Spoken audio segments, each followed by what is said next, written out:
Uh, for this lecture, we are going to discuss some issues relating to utilitarian arguments for private property. If you recall last lecture, we discussed some of Locke's arguments for the moral legitimacy of private property and found that while some of them gave support to the idea that people were at least entitled to the results of their labor, from that it didn't follow that they were entitled to the land or the resources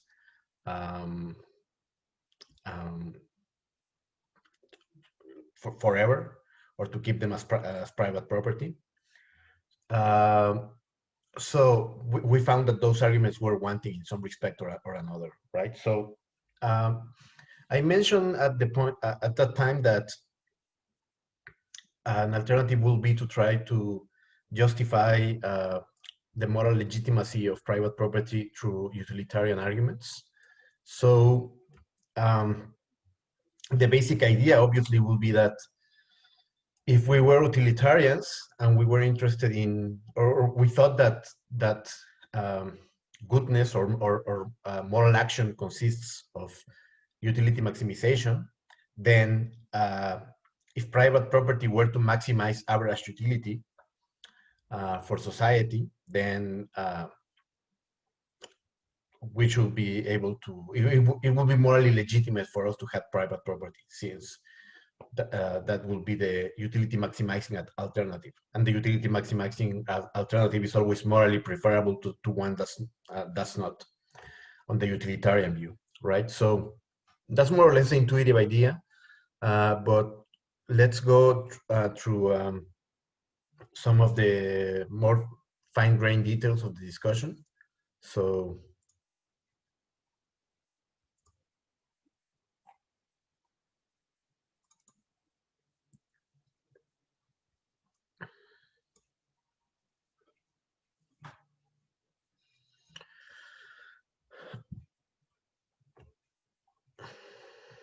right, so on the view I just mentioned, where you will use a utilitarian framework to justify private property, you will have the question of what are the limits of private ownership, right? So one special case of those limits is the issue of taxation, because obviously taxation is a special case of private property. For example, how much of your earnings, whatever job you're doing, how to what amount, to what extent, or to what percentage of your earnings are you entitled to? So on views on which individuals should be taxed at least a little, then you're not entitled to 100% of your earnings. And obviously the amount of taxation will depend in how much we believe as a society that individuals ought to contribute to the state, and in that way to the rest of society. So obviously that's a discussion which is also related to the discussion about private property, but we're not going to discuss the issue of taxation at this moment. We're going to focus on issues that have to do with transference of private property. So because of that, it's important for us to distinguish two different problems. There's the problem of the initial acquisition of property, which is one we discussed when we were looking at Locke's arguments. So how does private property get started in the first place? What makes it okay or morally permissible or even morally required that anyone can take a piece of land that no one owns and claim that as their private property? So that's the problem of the initial acquisition. How does the initial distribution of private property even begin? But obviously, after you have a distribution of private property, then there comes a separate issue, right? So, and that's the issue of how private property is going to be distributed after that, after the initial acquisition. How is it going to be transferred, right? So Obviously, people pass on, or people give gifts to other people, or people engage in economic activities such as trade. So, in what sense are those activities morally legitimate, uh, or politically legitimate or permissible? Um, so that's the issue, right? To settle which of those exchanges are morally permissible and relatedly politically permissible. And just here a brief note that this distinction between what is morally permissible and what is politically permissible, so what is allowed by ethics and what is allowed by uh, our political contract or our social contract, those are different. Those aren't necessarily the same thing. So ideally, we will think that, for example, the the state, everything that's politically permissible in the state is also morally permissible, and also that everything that's morally permissible will be politically permissible. We might think that that's the ideal case, but obviously that's far from the truth. It doesn't actually happen ever. There's obviously, or at least some overlap. For example, it's obviously not morally permissible to kill, and it's also not politically permissible. At least, well, at least for private citizens, right? So the government, as having the monopoly of violence, seems to be exempt from that rule. But even that might, for example, for pacifists, even that's a problem. But let's leave that aside for a second, right? At least when considering private citizens, there's some similarity between the rule that forbids killing applies both to private citizens and to the state, and both applies both in the moral sphere, in the ethical sphere, and in the political sphere, right? So that's one example where moral permissibility and political permissibility might coincide, um, but they don't always coincide. For example, you might think it's politically it might be politically permissible to, um, for example, I don't know, for example, if you are just a mean-spirited person who's systematically making other people feel bad, but within the law, uh, no one can prosecute you for that. You will just be an unpleasant person. So that's politically permissible, but it's not morally permissible. It's not okay to, make people feel bad just for fun, obviously. Uh, so obviously those things can come apart, right? And Wolf just doesn't make this distinction. So obviously the question about private property has a moral dimension, an ethical dimension, and has a political dimension, right? So,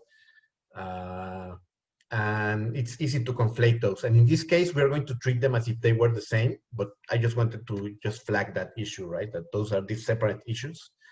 But obviously political philosophy is partly, like very importantly and very fundamentally driven by ethical concerns. So obviously ethics is a very strong guide to what should be politically permissible, but in the sphere of politics, at least, pragmatism is the rule, right? So one thing that politicians ought to do is to search for pragmatic solutions to social problems. So um, in any case, we're going to be looking at arguments for and against the free market. So as for the arguments for the free market, we should start out first by defining how we're going to understand the notion of free market.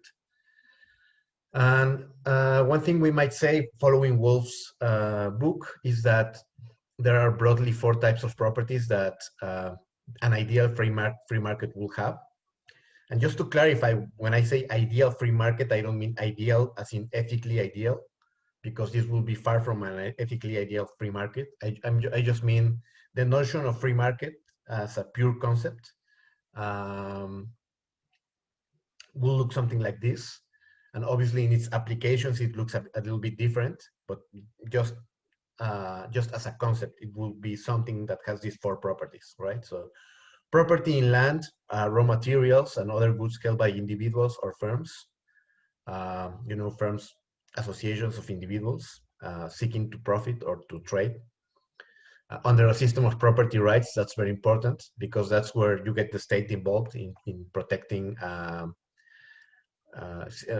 mediating contract disputes, protecting traders and protecting people from theft, etc., etc. So under a system of property rights, property too will be goods are produced with profit as an end.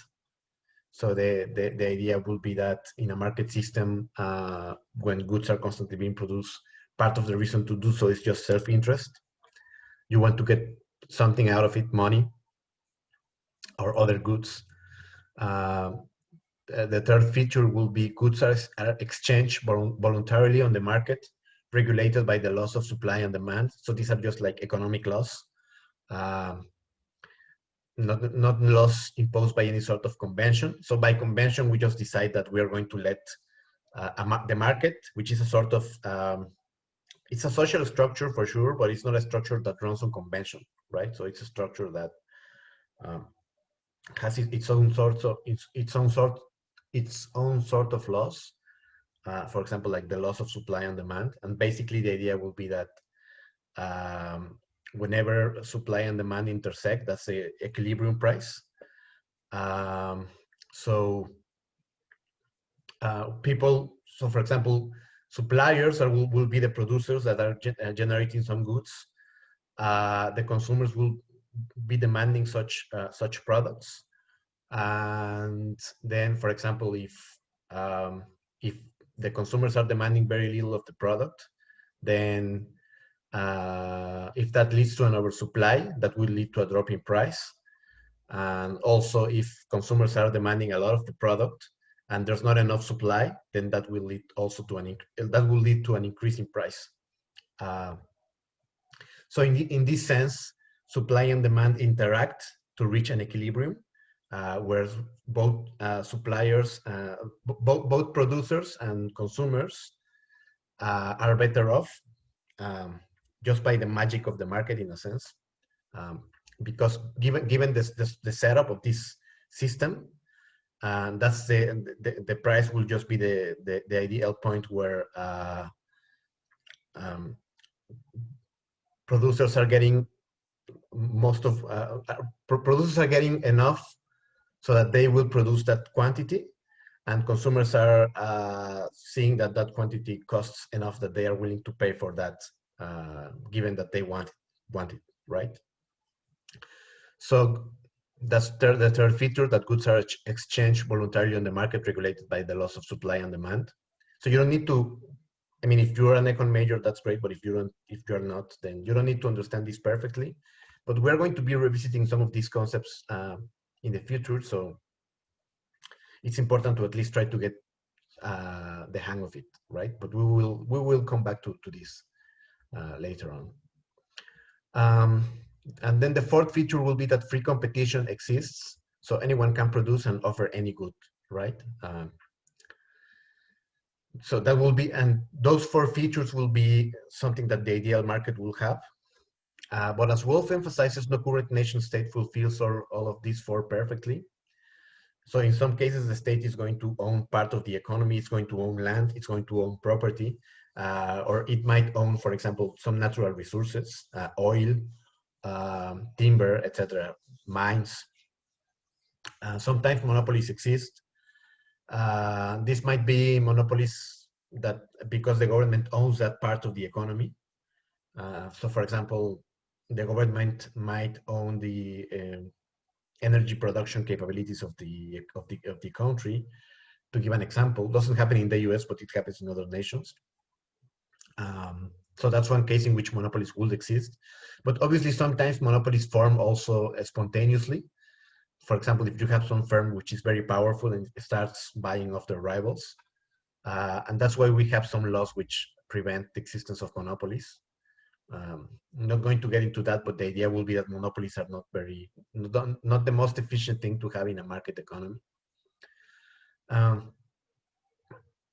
And then obviously, in all states, some goods are illegal to produce, sell, or distribute. Wolf mentions plutonium, obviously for obvious reasons.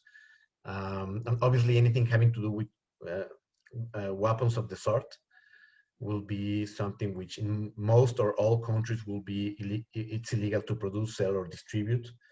And this obviously applies also to drugs and other aspects of the market, right? So,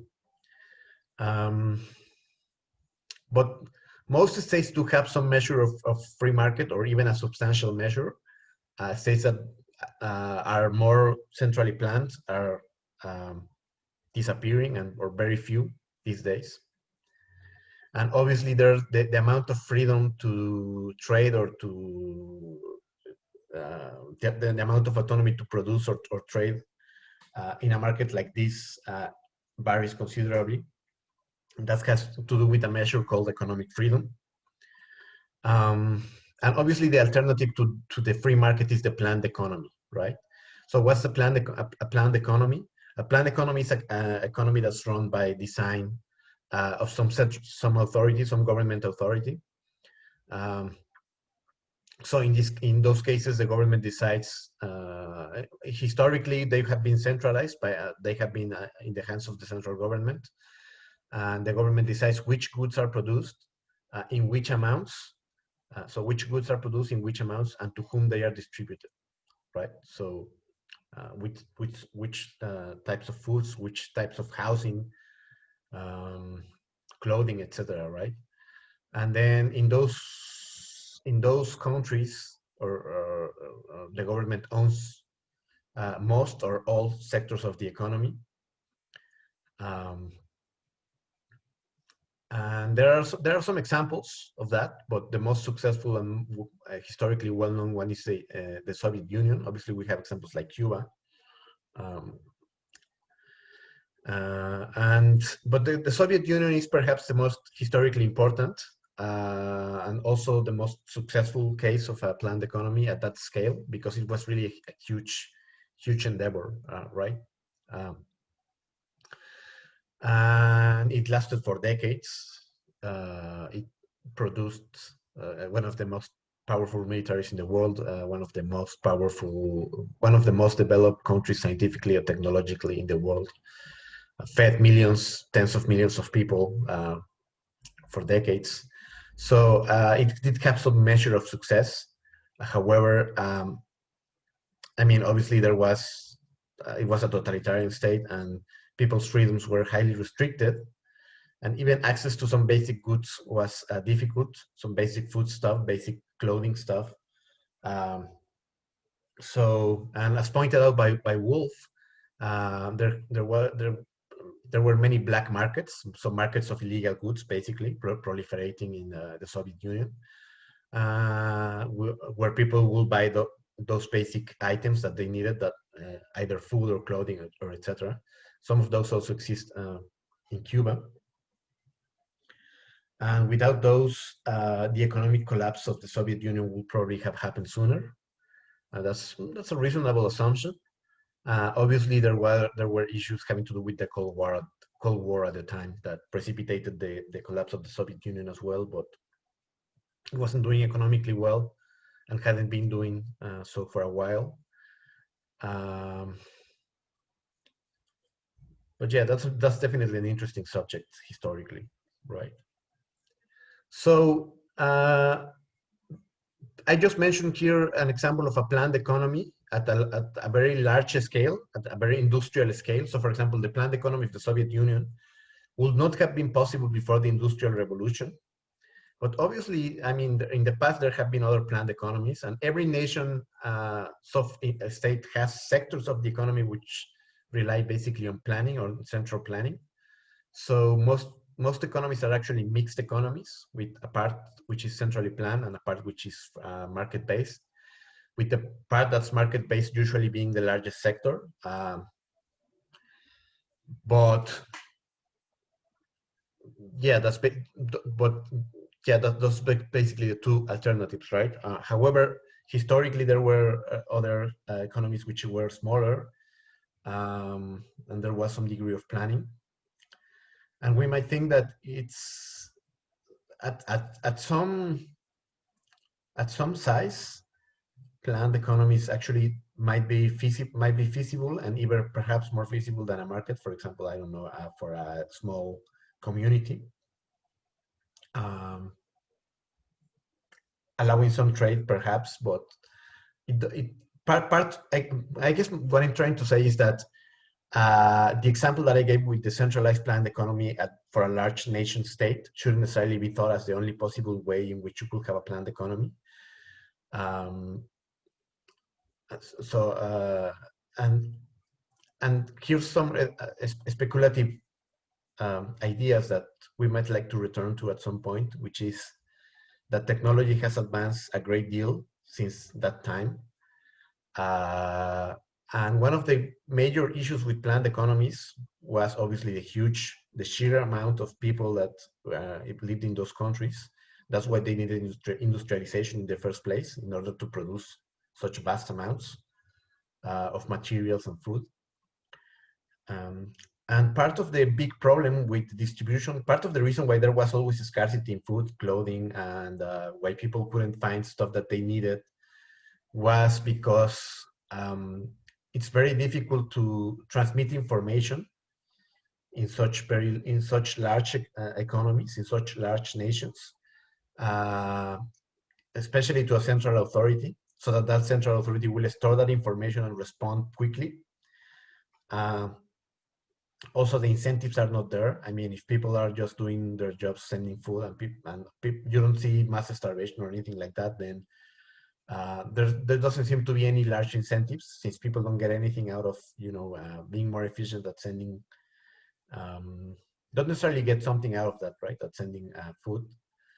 I mean, there might be ways in which you can incentivize that, but at least there's no profit motive, which is, as we know, a very powerful motive acting on humans. So that's one of the big issues, right? The huge amount of people, the huge amount of needs that people have makes it very difficult to transmit all that information so that you can coordinate such a large economy in a centralized manner. And that's perhaps something that could change with the technology we have today, where we can actually store huge amounts of information and transmit it immediately through the internet. So perhaps a larger planned economy will be possible with today's technology. I think that's an interesting question to ponder, definitely, right?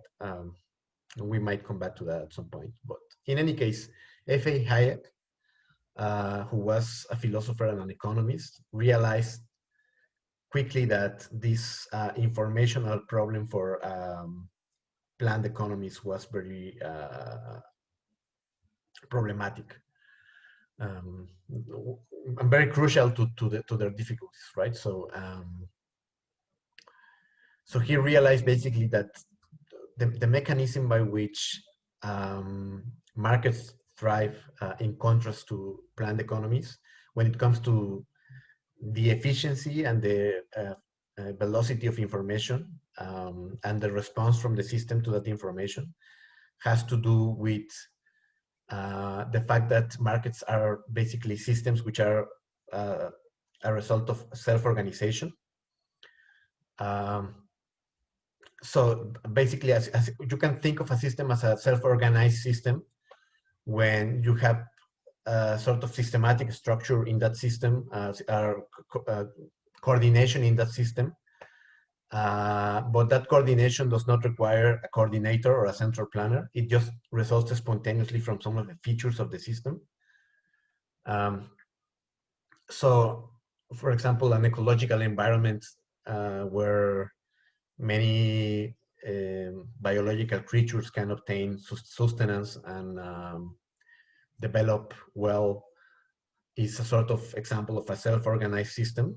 It's just a system working on principles of biology and evolution, but beings in that system actually get a lot of what they need to keep going. Obviously, the system is subject to shocks, and it might at some point become transformed in a manner which forces some of the beings that inhabit it to die off, which is usually what happens with evolution.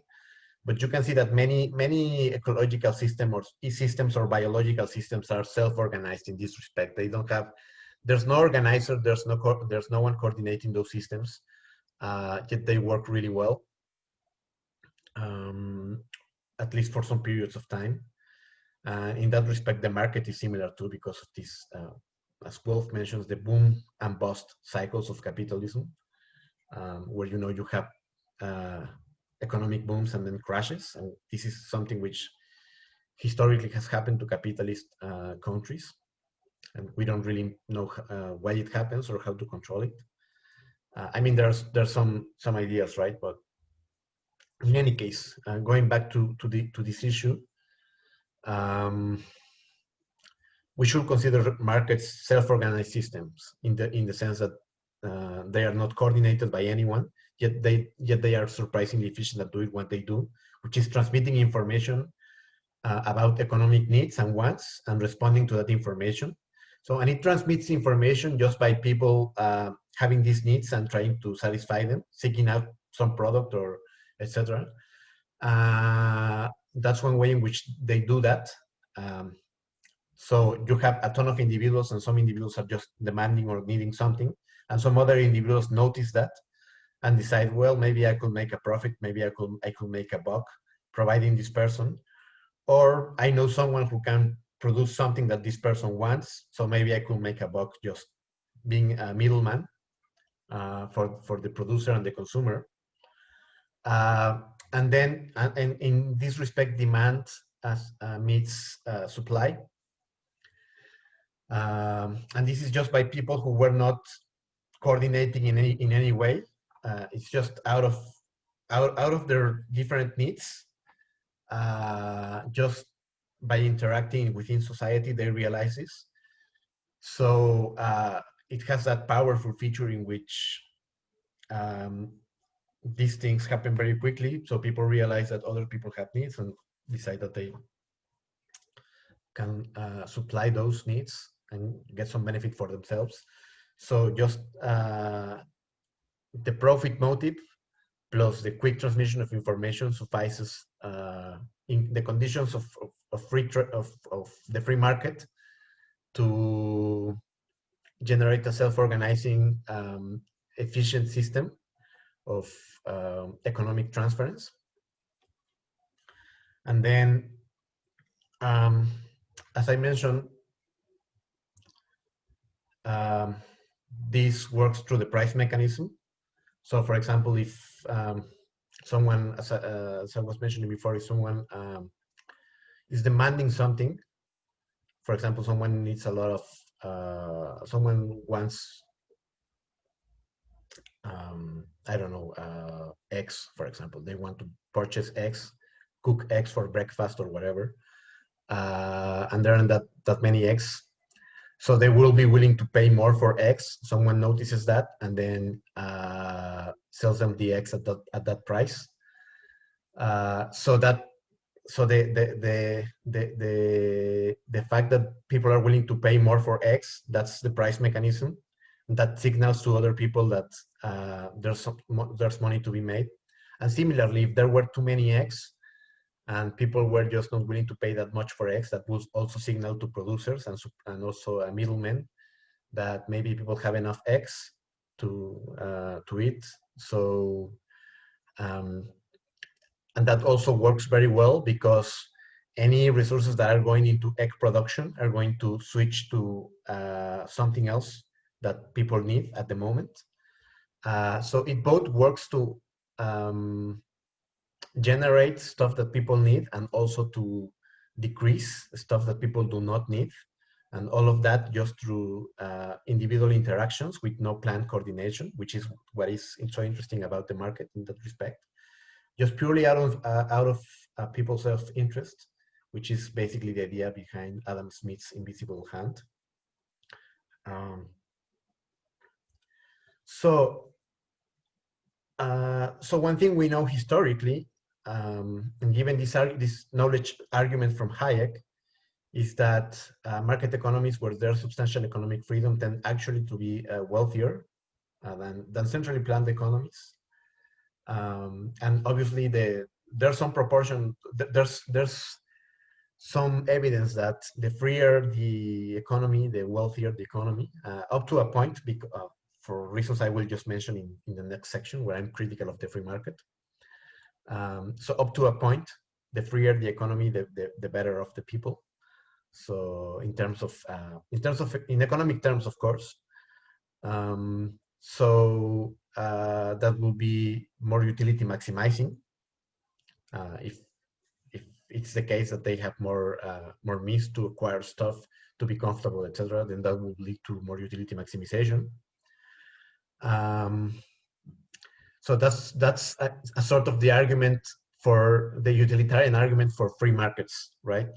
Having free markets, and given that free markets have these properties, where they allow people to satisfy their needs more easily, then that will lead to more utility maximization, and that morally justifies both these sorts of property transfer and also the fact that people are entitled to own property, right? If that's a requirement for markets, but that might itself be questioned whether that's a requirement for markets. But I won't discuss that at this point. And also, just to add this note by Nozick, this claim by Nozick, that it seems that we should let, in a liberal society at least, and we are discussing liberal societies at this point, that have accepted the state, but also want to preserve also want to impose burden of proof for the state to interfere in individuals' private life. So Nozick points out that forbidding economic exchanges requires forbidding agreements between consenting adults. So that seems to require a burden of proof, which in here it's difficult to actually show. I mean, perhaps for the market of plutonium, you could say, well, that thing could be used to make weapons or something like that. But for most trades, it doesn't seem justified to just forbid it between consenting adults, since it's also utility maximizing. So yeah, that's something to consider, right?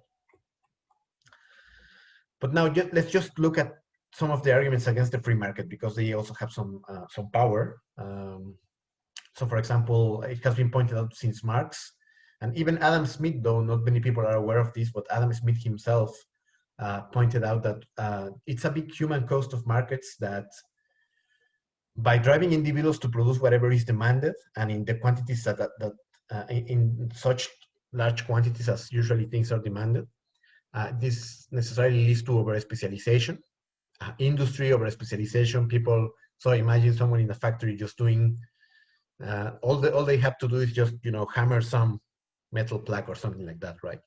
And many jobs in capitalist societies are like that, where people are just assigned mechanical jobs where they have to be at it for a large period of time. It requires no creativity or ingenuity, and they have to do it for years or substantial amount of time. So over specialization, in a sense, because it doesn't let people use their full amount of their talents, it doesn't really let people develop as human beings.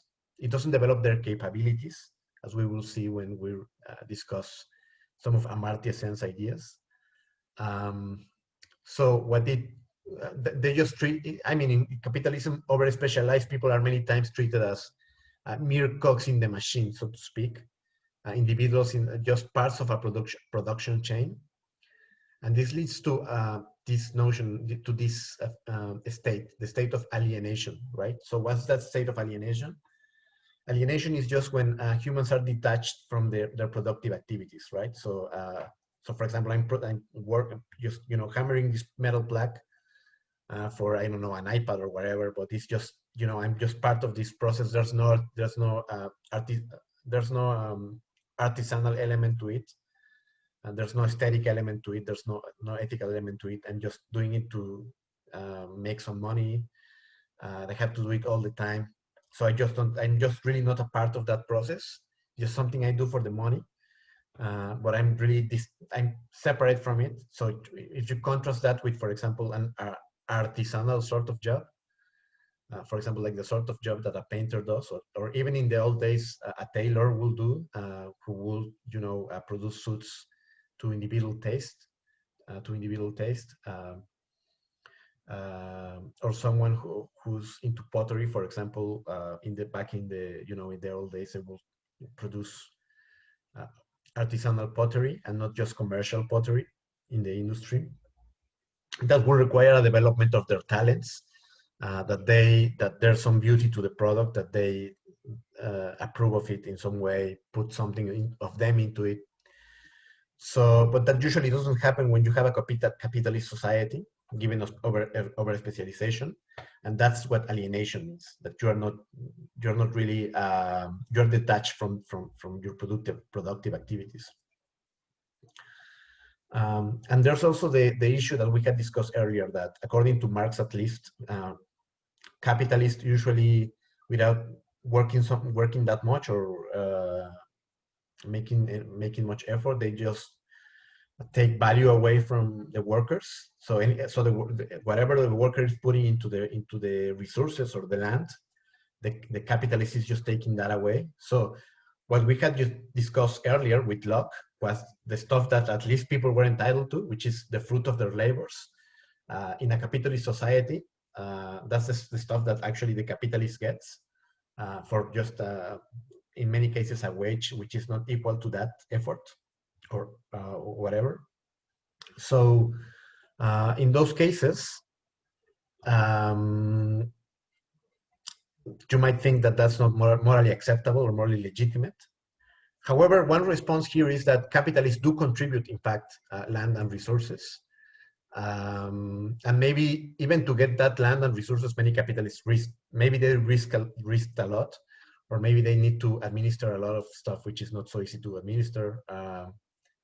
Maybe in order to acquire the money to acquire those land and resources, maybe that took a lot of ingenuity or effort or whatever, right? But in any case, once they have those, they don't really have to do as much work, perhaps, as the worker will have to do, which is part of I guess, the worry. So it is important to emphasize that how much profit they should be able to keep from that is a decision we all make as a society. So obviously, for example, you might think that there's a truth about a fundamental ethical truth that people are entitled to everything that is a result of their work, right? But even on untangling what it means for something to be a result of your work is very difficult, because you've had help from other people, you have mentors. If you were lucky, you had parents who helped you out. And so obviously you lived in a society in which you have some sort of protection, and there are contract laws, etc. So obviously, when people talk about getting just being able to keep the effort of their work, there are a lot of factors there to consider. So that's why we as a society must decide how much people are entitled to keep. So for example, this obviously applies to anyone, but it applies more importantly to capitalists, because they hold most of the resources and most of the wealth in free market societies. So capitalists in free market societies will, I mean, the point I'm trying to make about this is that the decision of how much we should tax them, how much we should expect them to contribute to society, that's a decision we should make as a society. So that's that's a decision that has to do with political philosophy, with the fundamental questions of political philosophy, about how much private property is morally legitimate, if it's legitimate at all, and how much people should contribute to their societies and to the welfare of others. So those are just the questions we are discussing. And that's even granting that the capitalists do contribute something with when they are giving you land, or they are giving you resources, of course, right? So if we even granting that, we need to understand that we as a society make these choices, right? They are part of the social contract, so to speak. It doesn't matter how we achieve that social contract. We are definitely now in a society, and in that respect, it's a collective decision. In any case, just to introduce a little bit of jargon, which is going to be useful later on. When owners, so you might think, for example, that you might think of the economy as just to give an example, just a pie, right? And people just taking pieces of that pie to satisfy their needs or whatever, right? But obviously, you know, as the number of people keep increasing, if the pie stays the same size, then they get smaller and smaller shares, right? And if, for example, some people for some reason get like very large shares of the pie, then if the pie doesn't increase, then also the shares that other people will get are smaller and smaller, right? So they get into a sort of zero-sum game type situation. Um, so that's one of the reasons why part of what people or policymakers should strive to do, or politicians and with their economic policy advisors, is to try to increase economic growth, because increasing economic growth uh, partly corresponds to increasing the size of the pie, so that in principle we could get more pieces of the pie. But obviously that in itself is not going to fix the issues, right? Even if the pie keeps growing, because if the wealthier people keep getting the same size, the same portion, an equal proportion of the pie, that wouldn't make it, it wouldn't change the situation that much in that case, right? But in any case, just to illustrate the concept of rent seeking, just suppose that instead of, you have at least a bunch of capitalists which, instead of making or helping the pie grow, they just keep taking more and more stuff from the pie that's already there, with the same size. So that sort of activity is called rent seeking, and it's usually good. That's usually considered not good for the economy, because these capitalists having all these resources could definitely help make the increase economic growth, and in our metaphorical terms, increase the size of the pie. And ways in which they can do this is, for example, by investing. So, for example, if a capitalist invests money in research or technology, or just improving efficiency, those are ways in which they will help increase the size of the pie. But if they just keep getting more a larger portion of the pie, or they just don't let it grow, but just keep harvesting what's already there, those capitalists are not being very helpful. So perhaps you could have helpful capitalists who have a lot of power or wealth, but they cannot be these rent seekers that I'm describing here, right? Okay, so just a couple of other notions which is important to at least introduce. So even from the standpoint of, just leaving aside the complaints from Marx and Adam Smith and rent seeking, etc., leaving aside those complaints for a second, even from neoclassical economics, which is the orthodox economic tradition, the dominant tradition, which places a huge value on markets and their efficiency, and what economists call Pareto improvements, which I won't define at this moment, but all of those things. Even that dominant economic tradition will think that welfare requires at least some limitations on the free market. Because if the free markets are left to their own devices, in spite of all their nice qualities, like, for example, the fact that they allow this very efficient transmission of information and this very efficient awareness of what should be fulfilled, and the fact that they are fulfilled for the profit motive, even if they have all of those features, they will also produce a lot of negative externalities and to very little positive externalities. But what does that mean? What's an externality? Well, an externality is just an effect of an economic activity which affects third parties, not directly involved in that activity, right? So, for example, if I were to sell you an old computer, for example, then if we reach an agreement about a price, then I get some money which I need, because that's the reason I'm selling the computer, of course, and then you get the computer which you need. So we are both better off, right, in that respect. But that's a direct transaction; it doesn't affect anyone else. However, there are transactions that people have which do affect others. For example, suppose that people demand cars, right? So people need more cars to just, for whatever reason, go on vacation or go to their works or whatever. And then factories are willing to sell them those cars, so they increase production. Um, so that's an exchange between consumers and producers, consumers of cars and producers of cars. But perhaps the industrialists who are trying to produce the cars see that if they were to um, uh, if they didn't invest as much in the quality of their factories, then they will be producing much more pollution, but they will be saving some money and still be able to deliver the cars. So in that case, they will maximize profit for themselves.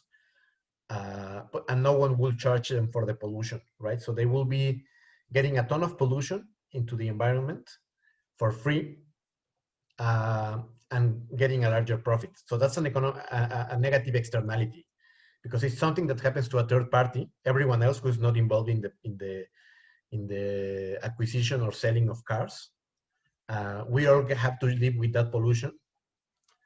And that's one case, right, of a negative externality, but there are many other cases of negative externalities. For example, global warming is one of those, of course, that affects every one of us, and is a result of consumers and producers just trying to satisfy each other's needs and just dumping their waste on the environment, just to without much regulations, just to maximize profit.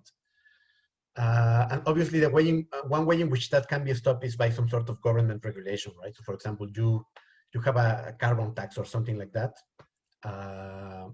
Then that gives people incentive to have cleaner factories. Their profit margins are going to decrease, but still they're going to make some money. So those are going to be that's one way in which the free market can be limited, right? So by the carbon tax is a limitation on the market. It's something the government does to limit the market on pollution, right? That's one way to avoid negative externalities. And positive externalities are just like negative externalities in the sense that they are effects of economic activities between agents which affect third parties. But in this case, they affect them positively. So Wolf gives, for example, the example of public lighting, public illumination.